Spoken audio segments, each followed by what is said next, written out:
ونؤمن به ونتوكل عليه ونعوذ بالله من شرور أنفسنا ومن سيئات أعمالنا من يهده الله فلا مضل له ومن يضلل فلا هادي له ونشهد أن لا إله إلا الله وحده لا شريك له ونشهد أن سيدنا ومولانا محمدا عبده ورسوله أما بعد فأعوذ بالله من الشيطان الرجيم بسم الله الرحمن الرحيم قد أفلح من زكاها وقد خاب من دساها عن أبي هريرة وأبي سعيد رضي الله عنهما أنهما شهدا على رسول الله صلى الله عليه وسلم أنه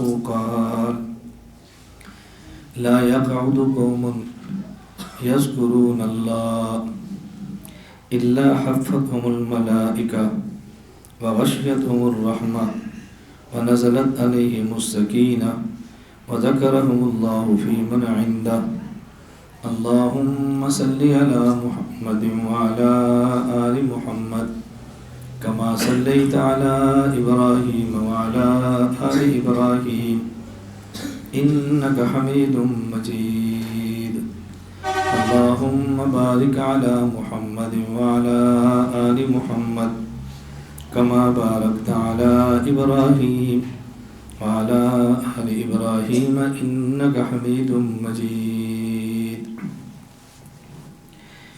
اللہ رب العزت نے قرآن کریم میں مختلف مضامین کو مختلف انداز میں سمجھایا ہے، اور خوش قسمت وہ لوگ ہیں جو ان مضامین کو سمجھیں اور اس کے مطابق اپنی زندگی بنانے کی کوشش کریں. میں نے جو 2 آیتیں تلاوت کی ہیں، ان 2 آیتوں میں اللہ رب العزت نے 2 قسم کے افراد کا ذکر کیا ہے. نمبر 1 بامراد، نمبر 2 نامراد. نمبر 1 بامراد اور نمبر 2 نامراد.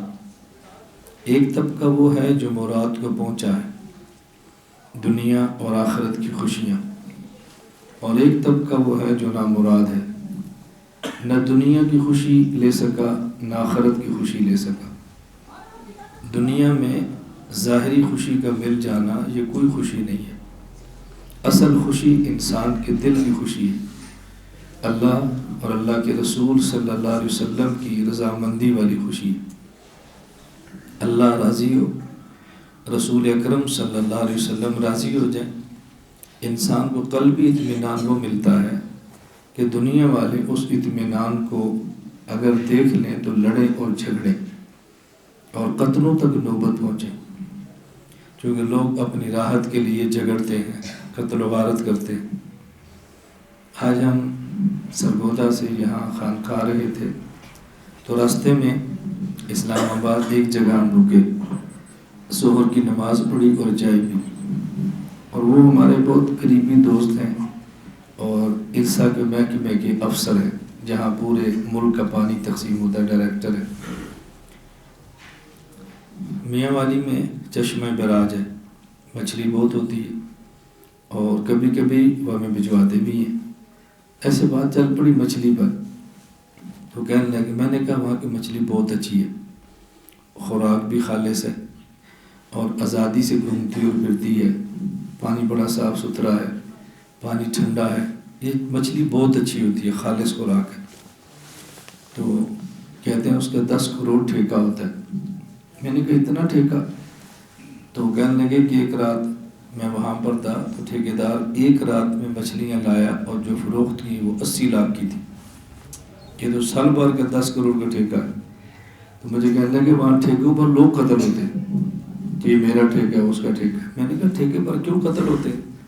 پھر انہوں نے بتایا کہ جب ایک رات 80 لاکھ کی مچھلی بکے تو لوگ تو مریں گے. میں یہ بات اس لیے سمجھا رہا ہوں کہ جب اتنے پیسوں پر لوگ مرتے ہیں، منشا کیا ہوتی ہے؟ پیسہ ہوگا تو راحت ہوگی، پیسہ ہوگا آرام ہوگی، پیسہ ہوگا، خوشیاں ہوگی، حالانکہ اس پیسے سے راحت بھی نہیں ملتی، آرام بھی نہیں ملتا، خوشی بھی نہیں ملتی۔ تو اللہ اور اللہ کے رسول کو راضی کرنے سے جو خوشی ملتی ہے، اگر لوگوں کے بس میں ہو تو قتل و غارت کر کے اس خوشی کو لیتے، لیکن اللہ فرماتے ہیں فَلَا تَعْلَمُ نَفْسٌ مَا أُخْفِيَ لَهُم مِّن قُرَّةِ أَعْيُنٍ، اللہ دل کی خوشی ایسے چھپا دیتے ہیں کہ دوسرا اس کو دیکھ بھی نہیں سکتا۔ ہمارے حضرت شاہ حکیم محمد اختر نور اللہ مرقدہ مثال دے کر سمجھاتے، فرماتے کبھی کسی شخص کو دیکھو جو تیز مرچ اور تیز بریانی مسالے والی بریانی کھاتا ہو اور یا شامی کباب کھاتا ہو، اس کی آنکھوں سے آنسو آتے ہیں، اس کے چہرے پر پسینہ ہوتا ہے پیشانی پر، اور زبان سے سی کرتا ہے، لیکن اس کو کوئی بندہ کہ یار اس بیچارے پر ترس کا ویسے بریانی اٹھا لو، وہ کہے گا نا یہ اٹھاؤ نا، جو مجھے لذت آ رہی میں تمہیں کیسے سمجھاؤں۔ ایسا فرماتے بریانی کا شوقین تیز مسالے والی بریانی کھا کے سی بھی کرتا ہے، اس کے دل کی لذت وہ جانتا ہے۔ اہل اللہ اللہ کے نام پر مشقت اٹھاتے ہیں، لوگ سمجھتے ہیں مصیبت کے اندر مبتلا ہیں، اور دل کی خوشیاں پھر وہی جانتے ہیں۔ اللہ ان کو کتنی خوشیاں عطا فرماتے ہیں۔ تو دنیا میں ایک طبقہ وہ ہے جو بامراد ہے، اور ایک طبقہ وہ ہے جو نامراد ہے، اور اللہ رب العزت نے یہ مضمون سمجھانے کے لیے کہ بامراد اور نامراد کون ہے 7 قسمیں اٹھائی، اور قرآن کریم میں کسی اور مضمون کو سمجھانے کے لیے اتنی قسمیں اللہ رب العزت نے کہیں نہیں اٹھائی۔ 7 قسمیں اٹھائی ہیں کہ بامراد اور نامراد کون ہے۔ اللہ رب العزت کو بات فرمائیں اور قسم نہ اٹھائیں تو بات پھر بھی فرما سکتے ہیں، لیکن 1 2 نہیں 7 قسمیں اٹھا کر بات سمجھائیں تو بتائیں بات کتنی اہم ہوگی۔ دنیا میں کوئی شخص مسلمان ہو یا کافر، نیک ہو یا برا، آپ اس سے یہ پوچھو کہ تو دنیا میں بامراد بننا چاہتا ہے یا نامراد، وہ کیا جواب دے گا؟ نہیں کہے گا جی میں بامراد بننا چاہتا ہوں۔ کوئی شخص بھی نہیں کہتا کہ میں نامراد بنوں، ہر شخص چاہتا ہے بامراد بنوں۔ اب بامراد کیسے بنے گا؟ ایک اس کا حل وہ جو ہم پیش کریں، اور ایک اس کا حل وہ جو مراد کو پیدا کرنے والا اللہ پیش کرے۔ ہم نے فیصلہ کرنا ہے کہ ہم نے حل کون سا لینا ہے، اپنا یا اللہ جل جلالہ اور عما نوالہ کا۔ 7 قسمیں اٹھائیں، میں مختصر انداز میں قسمیں سمجھاتا ہوں۔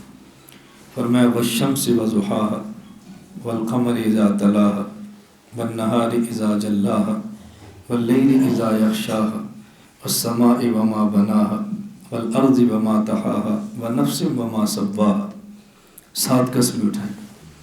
نمبر 1 والشمس وضحاها، قسم ہے سورج اور اس کی روشنی کی۔ بظاہر 2 قسمیں ہیں، ہم ایک قسم اس لیے کہہ رہے ہیں کہ مراد روشنی نہیں ہے، مراد ایسے وقت کی قسم ہے جب سورج کی روشنی خوب ہو جائے، اور یہ وقت ہوتا ہے تقریباً چاشت کا، جب روشنی بھی پوری زمین پر پھیل جاتی ہے اور سورج اتنا بھی نہیں ہوتا کہ اس کو دیکھ نہ سکیں، اس کو دیکھ بھی سکتے ہیں، سورج کامل بھی ہوتا ہے اور روشنی پوری زمین پر پھیلی بھی ہوتی ہے۔ والشمس وضحاها والقمر اذا تلاها، اور قسم ہے چاند کی جب وہ سورج کے بعد ہے۔ یہ کون سا وقت ہوتا ہے؟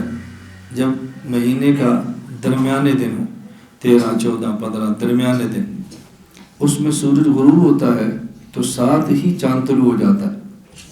ابھی سورج غروب نہیں ہوتا تو چاند نظر آنا شروع ہو جاتا ہے، اسے کہتے ہیں والقمر اذا تلاها، کہ سورج کے فوراً بعد چاند آتا ہے۔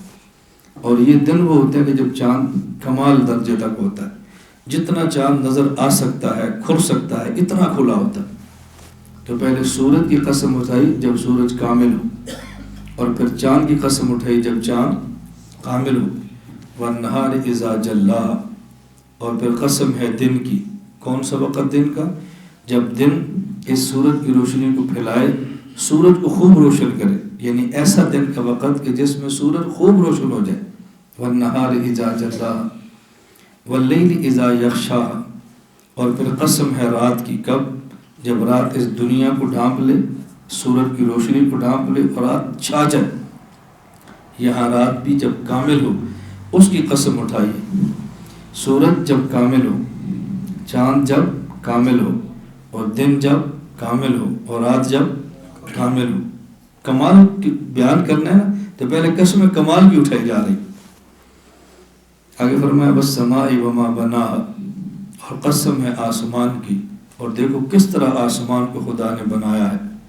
والارض وما طحاها، اور قسم ہے زمین کی، اور دیکھو زمین کو کیسے پھیلایا ہے۔ عام مفسرین کی رائے یہی ہے، اور بعض کہتے ہیں نہیں تفسیر اور ہے۔ حکیم الامت تھانوی کی رائے بھی یہ ہے جو میں دوسری تفسیر بیان کر رہا ہوں۔ آپ بیان قرآن دیکھیں گے تو آپ کو سمجھ آئی۔ والسماء وما بناها، قسم ہے آسمان کی اور اس ذات کی کہ جس نے آسمان کو بنایا۔ والارض وما طحاها، قسم ہے زمین کی اور اس ذات کی جس نے زمین کو پھیلایا ہے۔ عام مفسرین کہتے ہیں نہیں، اللہ کی ذات مراد نہ لیں، جو کہ ساری مخلوقات کی قسمیں ہیں تو یہ بھی مخلوق کی قسم ہو۔ اور اگر آپ کہو گے نہیں اس سے خالق مراد ہے تو پھر ایک اشکال ہوگا، پہلے مخلوق کی قسم ہے تو پھر خالق کی قسم کیوں ہے؟ خالق کی قسم پہلے ہونی چاہیے، مخلوق کی بعد میں۔ قربان دیں حکیم الامت تھانوی کے علوم پر۔ میں بارہ کہتا ہوں اپنے اکابر کو پڑھو اور پھر اکابر کو سمجھو۔ خلوت میں حضرت تھانوی کو پڑھو، آپ خلوت میں جھوم جاؤ، ایسے ہمارے اکابر تھے۔ حضرت تھانوی رحمۃ اللہ علیہ نے یہ سوال نقل نہیں کیا لیکن جواب دے دیا بین القوسین میں۔ سوال نقل نہیں کیا، جواب دے دیا۔ حکیم الامت تھانوی فرماتے ہیں کہ دیکھو والسماء وما بناها، پہلے آسمان کی قسم جو مخلوق ہے، پھر خالق کی قسم جو آسمان بنانے والا ہے۔ والارض وما طحاها، پہلے زمین کی قسم جو مخلوق ہے، اور پھر خالق کی قسم جس نے بنایا ہے۔ مخلوق کی قسم کیوں اٹھائی ہے؟ اب حضرت تھانی فرماتے ہیں کہ یہ دلیل سے مدلول کی طرف ذہن کو منتقل کرنا ہے۔ خالق کے وجود کو بیان کرنے کے لیے پہلے بطور دلیل کے مخلوق کو پیش کیا ہے، اور دلیل سے مدلول کی طرف جانا حضرت تھانی فرماتے ہیں کہ بلاغت کا تقاضا ہے۔ اب آپ کو مزہ تب ہے جب آپ بلاغت سمجھتے ہو، ہمیں بھی مزہ تب آئے جب علم سے تعلق ہو نا، مس ہو۔ حضرت تھانی کے ساتھ جواب دے دی۔ وَنَفْسٍ وَمَا سَوَّاهَا، اور قسم ہے انسان اور انسان کو بنانے کی، یا قسم ہے انسان اور اس ذات کی جس نے انسان کو بنایا ہے۔ تو اللہ نے کتنی قسمیں اٹھائیں؟ 7۔ نمبر 1 وَالشَّمْسِ وَضُحَاهَا، قسم ہے سورج اور اس کی روشنی کی۔ وَالْقَمَرِ إِذَا تَلَاهَا، اور چاند کی جب سورج کے بعد آئے۔ وَالنَّهَارِ إِذَا جَلَّاهَا، اور سورج اور دن کی جب اس کو روشن کرے۔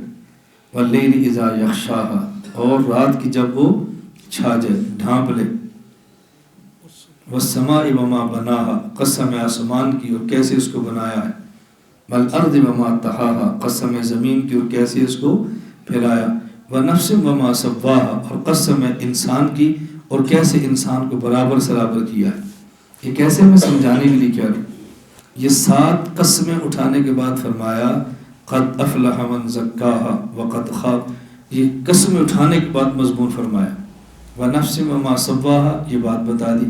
آگے درمیان میں ایک جملہ فرمایا فألہمها فجورها وتقواها، نفس کو بنایا ہے، انسان کو بنایا ہے، اور انسان کو 2 چیزیں اللہ رب العزت نے سمجھائی ہیں، ایک میں واسطہ فرشتہ ہے اور ایک میں واسطہ شیطان ہے۔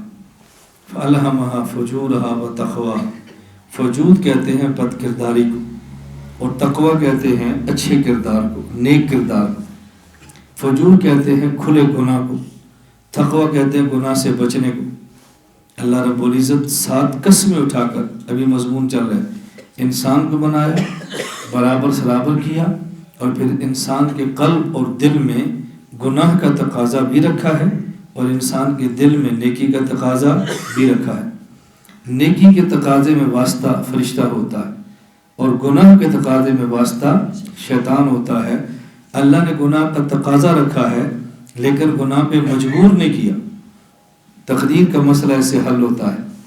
حدیث پاک میں بعض صحابہ نے حضور اکرم صلی اللہ علیہ وسلم سے تقدیر کے مسئلے پر اشکال کیا کہ جب انسان مجبور ہے، جو مقدر میں لکھا کرے گا، تو حضور پاک نے پھر یہ آیت جواب میں تلاوت فرمائی۔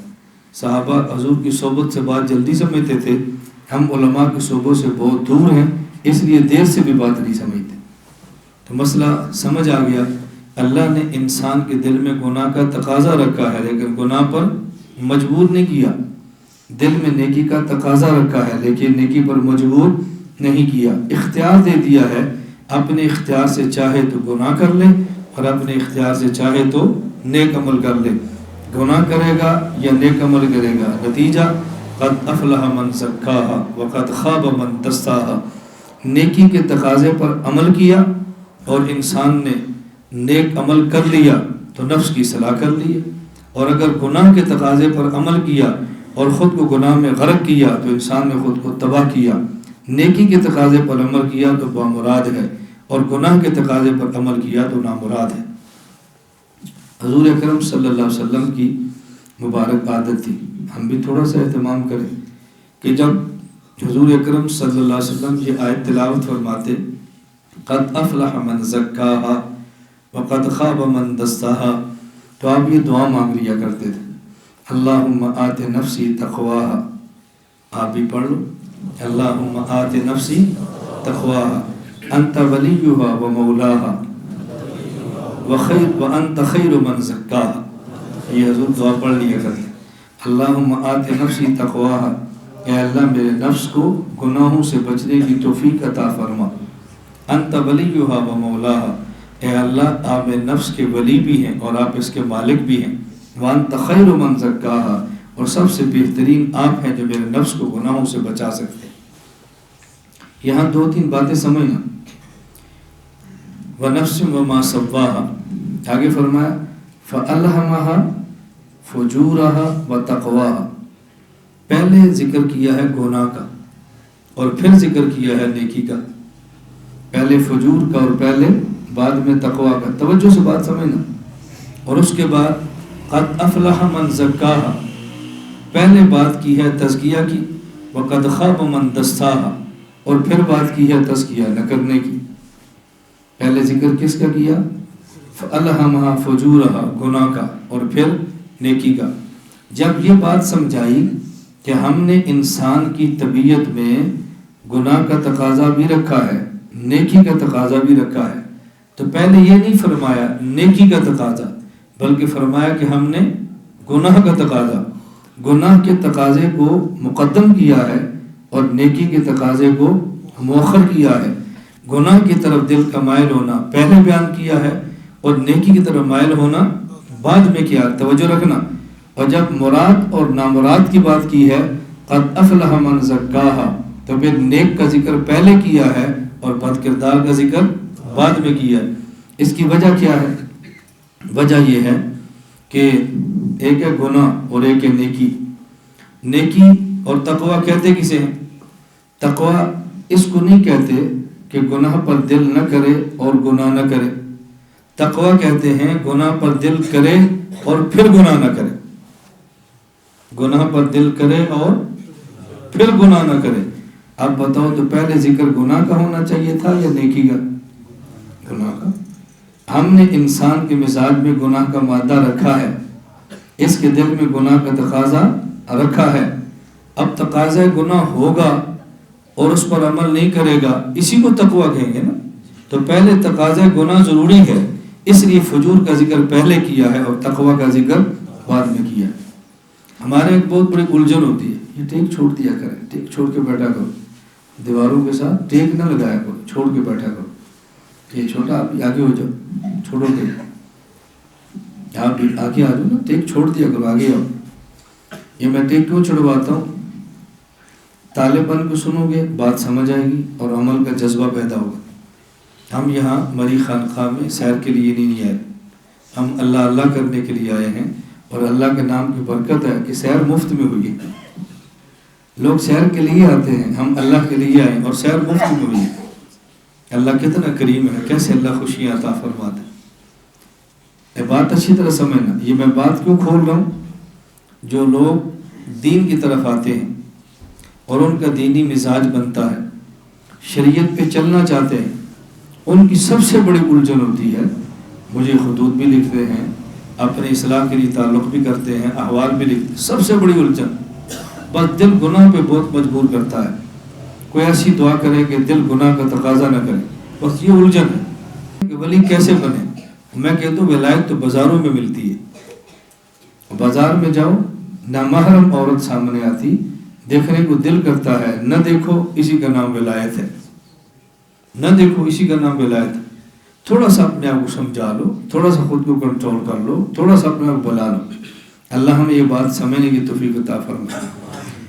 میری بات پہ آپ یقین تو کریں گے، لیکن شاید آپ کو سمجھنا ہے کہ میں ہر ماہ یا ہر 2 ماہ بعد بیرون کی سفر کرتا ہوں۔ دنیا میں معروف ہے کہ دبئی بے حیائی کا اڈا ہے۔ کوئی مجھ سے پوچھے تو میں یہ بات نہ ماننے کے لیے تیار ہوں، نہ کہنے کے لیے تیار ہوں۔ ہم ایئرپورٹ سے اترتے ہیں، اپنی گاڑی بیٹھتے ہیں اور گھر جاتے ہیں، اور میں دبئی گھر سے باہر نہیں نکلتا۔ جہاں ضرورت ہوتی ہے نکلتے ہیں، پھر واپس آتے ہیں۔ لوگ سمندر سیر کے لیے جاتے ہیں، میں بھی جاتا ہوں۔ لوگ عصر یا مغرب کو جاتے ہیں، میں فجر کی نماز کے بعد جاتا ہوں، جب کوئی نامحرم عورت کا تصور نہیں ہوتا کسی کا وہاں۔ اب سیر کرو۔ ملیشیا میں گیا تو ہمارے ساتھ ایک لطیفہ پیش آیا۔ کوالالمپور سے ہم کلنٹن پہنچے اور دن کو تقریباً 12 یا 10 بجے کی فلائٹ تھی۔ وہاں چلے گئے تو ہمارے میزبان بھی تھے اور 1-2 آدمی علماء کے خادم، محبت کرنے والے، اور بظاہر دین پہ داڑھی، چہرے پہ داڑھی بھی نہیں تھی، علماء کی خدمت بہت کرتے تھے۔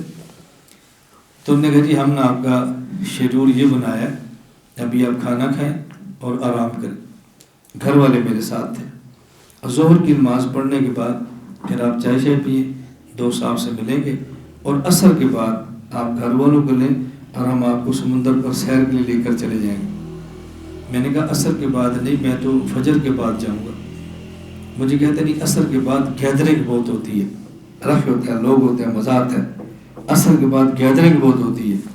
میں نے کہا گیدرنگ تو چاہیے جس نے کسی اور کی بیوی دیکھنی ہو، میرے ساتھ تو میری اپنی بیوی ہے، میں عصر کو کیوں جاؤں گا؟ اب یہ بات آپ کے لیے بہت قابل تعجب ہے۔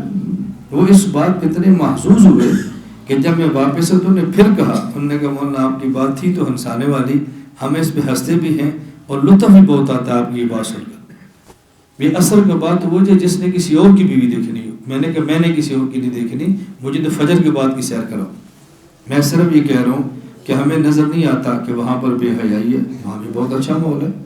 اللہ ہم سب کو بات سمجھنے کی توفیق عطا فرمائے۔ نمبر 1 گناہ کا تقاضا رکھا ہے، اور پھر فرمایا کہ اس تقاضے پر عمل نہیں کرنا۔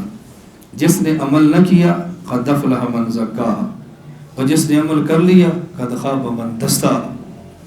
جو بچ گیا وہ نجات پا گیا، اور جو اس میں لگ گیا وہ تباہ و برباد ہو گیا۔ اپنے اس نفس کے تقاضے کو آپ کتنی خوشیاں دے سکتے ہو۔ ہمارے شیخ حکیم صاحب بڑی عجیب فرماتے ہیں نفس اتنا شرارتی ہے اور اتنا یہ سرکش ہے اور اتنا یہ بے وفا ہے اور اتنا عشق مجازی کے اندر مبتلا ہے، تم پورے جہان کی اس کو نامحرم لڑکیاں دکھا دو اور کان میں آ کر وہ ایک باقی ہے کہ وہ کدھر ہے، اس کا پیٹ تو بھرتا نہیں ہے، آپ اس کو کتنی دکھاؤ گے؟ اس لیے اپنے آپ کنٹرول کرو اور اس کو بچاؤ۔ یہ ایک بیماری نہیں ہے، ہمارے ہاں 1000 بیماریاں ہیں اور ہم نے ہر بیماری سے بچنا ہے۔ خانقاہ میں آنے کا مطلب یہ ہوتا ہے کہ انسان 1-2 گناہوں سے بچے، انسان توبہ کی کوشش کرے، اور اس کے ساتھ ساتھ انسان کا مزاج بنے گناہوں سے بچنے کا، اور اپنے شیخ سے جتنا تعلق مضبوط ہوگا اتنا ہی انسان گناہوں سے بچتا ہے۔ شیخ سے تعلق ہو، شیخ سے محبت ہو، شیخ کی عقیدت ہو، پھر بات سنے اس پر عمل کرے، اللہ رب العزت انسان کو گناہوں سے بچا لیتے۔ تو اللہ نے 7 قسمیں اٹھا کر بات سمجھائی کہ بامراد کون ہے اور نامراد کون ہے۔ اللہ ہمیں یہ باتیں سمجھنے کی توفیق عطا فرمائے۔ تو ہم نے یہ عزم کرنا ہے اور یہ فیصلہ کرنا ہے کہ ہم نے گناہوں سے بچنا ہے انشاءاللہ العزیز، وہ گناہ صغیرہ ہو یا گناہ کبیرہ ہو، اور جو گناہ کیے ہیں اس سے ہم نے توبہ کرنی ہے۔ آدمی گناہوں سے کیسے بچتا ہے اور آدمی نیک اعمال کی طرف کیسے آتا ہے، اس کے لیے بنیادی طور پر 2 باتیں ذہن نشین فرمائیں۔ نمبر 1 توجہ رکھنا، نمبر 1 کثرت ذکر اللہ، نمبر 2 صحبت اہل اللہ۔ یہ لفظ یاد کر لیا کریں، نمبر 1 کثرت ذکر اللہ، نمبر 2 صحبت اہل اللہ۔ کثرت ذکر اللہ سے انسان گناہوں سے کیوں بچتا ہے، اس کی وجہ کیا ہے؟ حدیث پاک میں نے بھی آپ کی خدمت میں تلاوت کی ہے. یہ حدیث صحیح مسلم میں ہے، جامع ترمذی میں ہے، مسند احمد کے اندر ہے، مصنف ابن ابی شیبہ کے اندر ہے.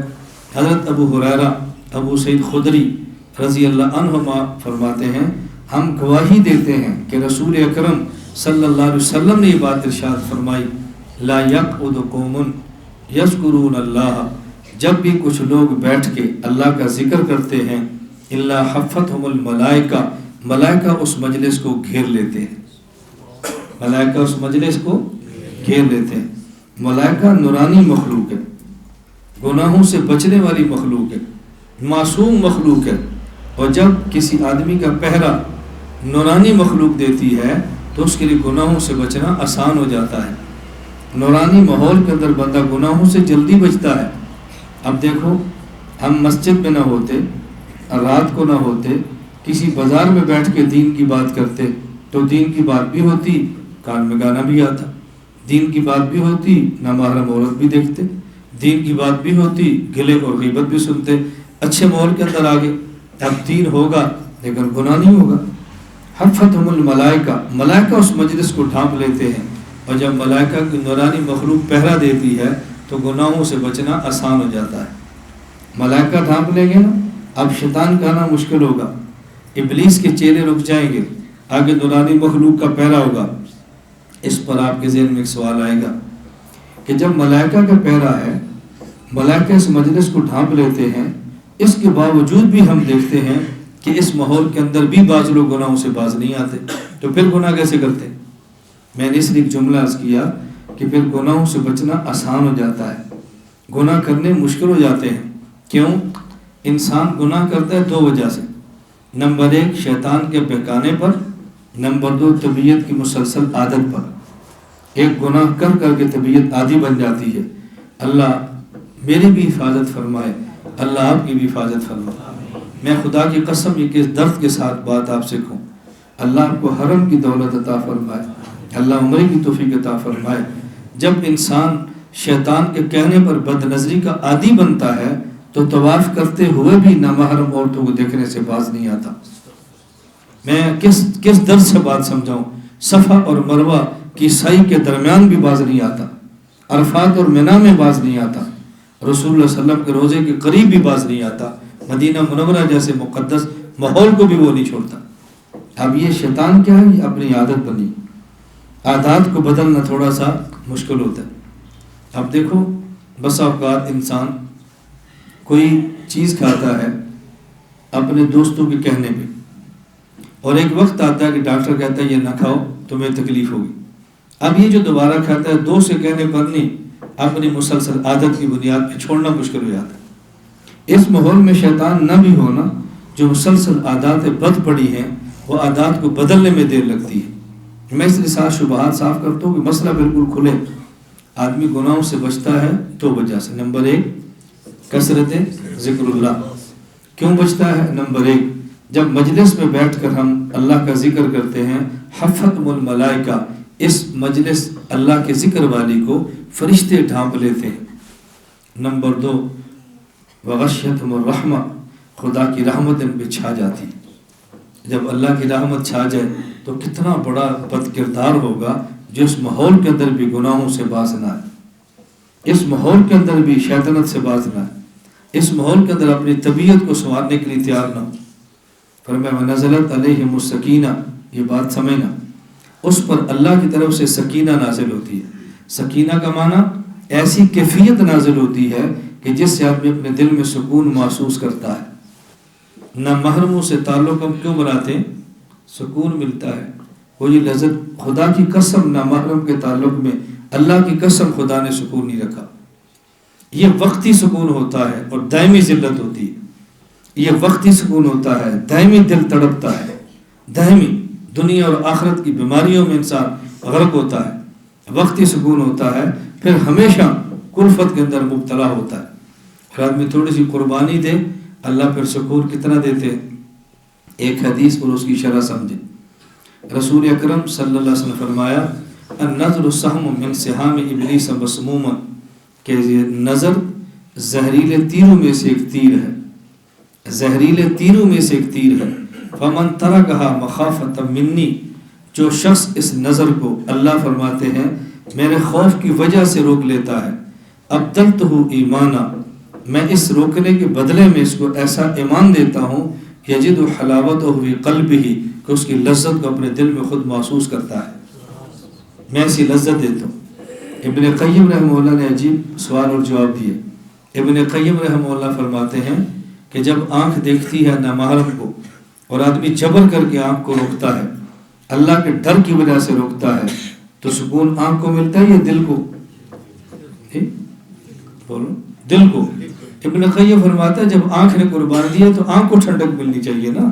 ربنا حب لنا من ازواجنا وذریاتنا قرۃ اعین، جس طرح بیوی اور اولاد کے لیے دعا ہے اللہ کی ٹھنڈک بنا دے.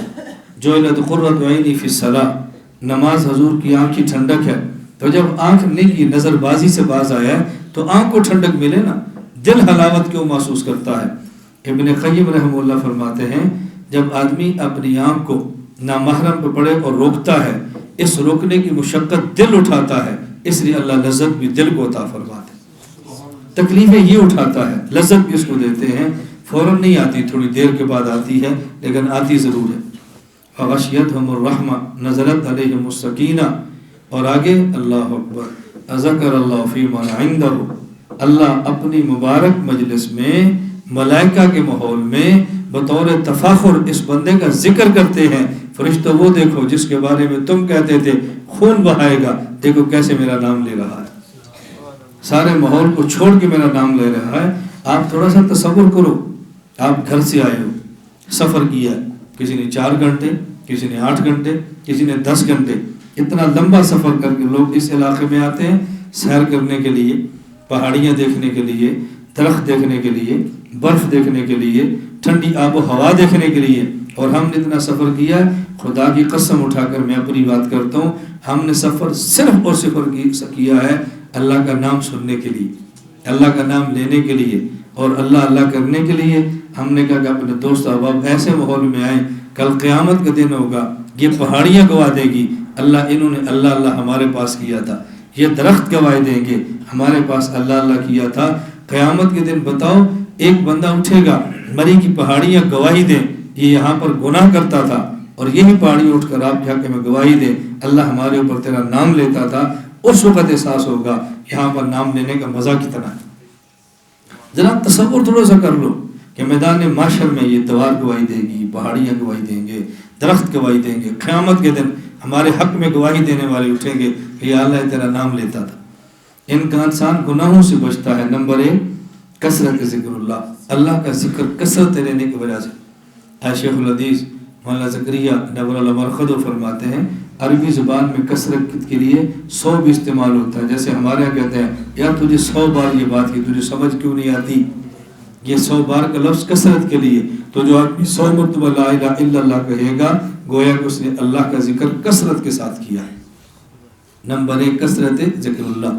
نمبر 2 صحبت اہل اللہ. صحبت اہل اللہ پر میں پھر بات کروں گا اسی جگہ پہ، ابھی ہمارے مجلس سے باقی پھر بات کریں گے. فی الحال پر کثرت ذکر اللہ ذہن میں رکھ لیں. اللہ تعالیٰ اس ذکر کی برکت سے آدمی کو گناہوں سے بچا لیتا ہے. اللہ جب اپنی محبت عطا فرماتے ہیں تو غیر کی محبت دل سے نکل جاتی ہے. ایک جگہ پر 2 محبتیں پھر جمع نہیں ہوتی.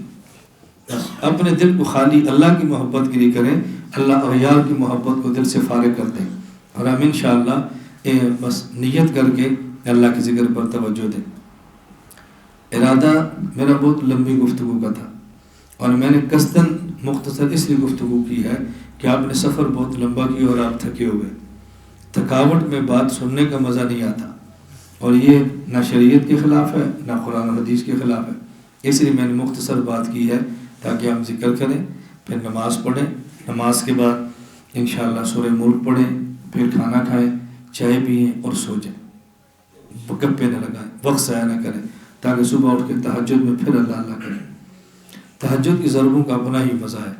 بس پھر اٹھیں، پھر اللہ اللہ کریں، پھر بیان ہوگا، پھر جمعے کا بیان ہوگا. میں آپ کو یہاں بلا کر بہت زیادہ بیان نہیں کرنا چاہتا، بس میں چاہتا ہوں کہ ہمارا مزاج بن جائے اللہ کا ذکر کرنے کی، ہماری طبیعت بن جائے اللہ کے ذکر کرنے کی. اور ذکر پہ کبھی کہ چل پڑے بس، پھر گناہ اللہ اپنے قلم سے چھڑا دیں۔ تو کثرت ذکر اللہ کا ہم مزاج بنائیں، اللہ ہم سب کو توفیق عطا فرمائے۔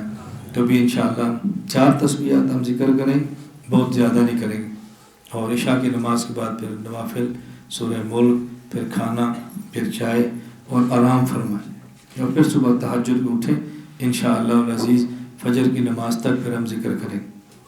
میں ابھی آ رہا تھا راستے میں سرگودا سے، اور میں مطالعہ کر رہا تھا۔ دوران مطالعہ میری عادت ہے، میں کوئی کام کروں اور میں نے اس کو پڑھا نہ ہو اور پھر اس پر اکابر کا معمول ملے، میں کتنا خوش ہوتا ہوں میں آپ کو بتا نہیں سکتا۔ ہمارے مرکز بھی ہوتا ہے، یہاں بھی ہوتا ہے، ہر خانقاہ میں ہمارا دل کرتا ہے کہ صبح اذان ہو، ذکر شروع کریں اور یہ فجر کی نماز تک چلے۔ اب میں نے جب پڑھا تو مجھے لطف آیا کہ مرکز نظام الدین تبلیغی جماعت کا مرکز بنگلہ والی مسجد، حضرت جی مولانا الیاس دہلوی رحمۃ اللہ علیہ کے والد اور حضرت جی مولانا یوسف رحمہ اللہ کے دور میں معمول تھا کہ فجر کی اذان سے لے کر فجر کی نماز تک ذکر ہوتا اور ذکر بالجہر ہوتا تھا۔ یہ مراکز کا مزاج تھا۔ اب اگر اب توڑا ہے تو ہمارا قصور نہیں ہے، اکابر کا مزاج تو یہ تھا۔ حکیم علامہ تھانوی کی خانقاہ میں فجر سے لے کر سورج کے نکلنے تک تلاوت اور ذکر بالجہر ہوتے، اس کے بعد طلبہ کتابیں پڑھتے۔ خانقاہ گنگو کا مزاج تھا، اذان سے لے کر فجر تک ذکر ہوتا اور بالجہر ہوتا، لوگ ضربے لگاتے تھے، بڑی بڑی اونچی آواز سے ضربے لگاتے۔ اور میں ایک جگہ پڑھ رہا تھا کہ خانقاہ گنگو میں حضرت گنگوئی جہاں ہوتے تھے، ایک طرف خانقاہ، ایک طرف ایک مسجد ہے، درمیان میں تالاب تھا۔ ادھر دیکھو ہمارے مشائخ خانقاہ کے مرید بیٹھے، اس مسجد مولانا یحییٰ کاندلوی رحمۃ اللہ علیہ مریدوں اور شاگردوں کے ساتھ فجر کی اذان کے بعد ادھر سے اللہ اللہ وہ کرتے، ادھر سے اللہ اللہ یہ کرتے، فضا میں دونوں آوازیں ٹکراتی اور پوری فضا میں ذکر اللہ بلند ہوتا۔ یہ ہمارے اکابر کا مزاج تھا۔ اللہ ہمیں یہ باتیں سمجھنے کی توفیق عطا فرمائے۔ مولانا گنگوئی جیسا ثانی امام اعظم ابو حنیفہ فقیہ النفس، ان کا ایک عجیب جملہ تھا، فرماتے ہیں جب میں پہلی دفعہ حاجی صاحب کے یہاں گیا اور ایک کونے میں حسن ذکر فرما رہے تھے، میں نے ذکر بالجہر شروع کیا۔ میں جوان بھی تھا، میرا گلا بھی اچھا تھا اور طاقت بھی خوب تھی۔ اس کا معنی ہے خوب ذکر کیا ہوگا، اچھی طاقت تھی۔ میرا گلا بھی اچھا تھا، جوان بھی تھا اور طاقت بھی تھی، میں نے خوب ذکر کیا۔ تو شاگرد نے پوچھا پھر کیا ہوا؟ فرمایا بس پھر تو میں مر مٹا، یعنی پھر میں نے اب تک اس ذکر بالجہر کو چھوڑا نہیں۔ فرماتا میں ذکر بالجہر کرتا اور اس کے خلاف میرے پاس کوئی دلیل بھی نہیں تھی کہ میں اس کو منع کر دوں، بس پھر تو کیا کہنا، میں مر مٹا اس کے